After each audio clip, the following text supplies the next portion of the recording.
1. Is Christ the Son of God? 1a. This is the most important question of all. What do you think of the Christ?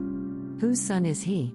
Matthew 22:42. b. If Christ is a creature, even the first and greatest creature, then there is no salvation. Why? I. Because either he or his followers were liars.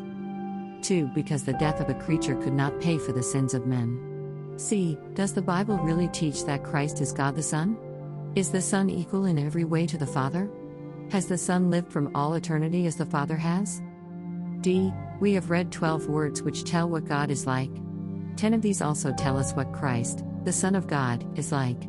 The first two attributes of God, His is spirit and invisible, are no longer true of the Son. The Son became a man, the God-man. He could be seen and so was no longer only spirit. e. The Son is eternal, John 1:1. The Word was in the beginning. The Word did not have any beginning.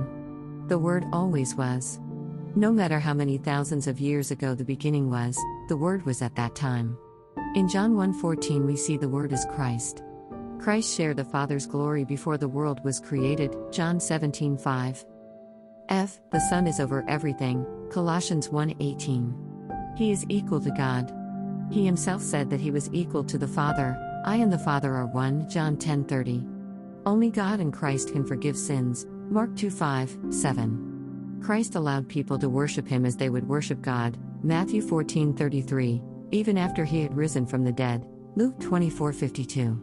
Christ has the right to raise the dead and judge all men, John 5:26-29. All people shall bend the knee before him, Philippians 2:10. His throne is forever and ever, Hebrews 1:8. g. The Son is all-powerful. In the Old Testament we see that God created the heavens and the earth. In the New Testament we see that it was God the Son who created all things, John 1:3, Colossians 1:16, Hebrews 1:10. h. When he was here on earth, the Son had power over the wind and the sea, Mark 4:39, over spirits, Mark 5:8, over death, Mark 5:41. He was declared to be the Son of God with power, Romans 1:4. I. The Son knows all things, John 16:30, 21:17. He knows men's thoughts, Matthew 9:4, even when not actually with them in the same place, John 1:48. He knows the future, John 6:64, 13-3. j. God knows all things that are going to happen and can remember all things that have happened. If he wants to, he can also forget. For example, he has promised to forget the sins of those who believe in Christ, Hebrews 8:12.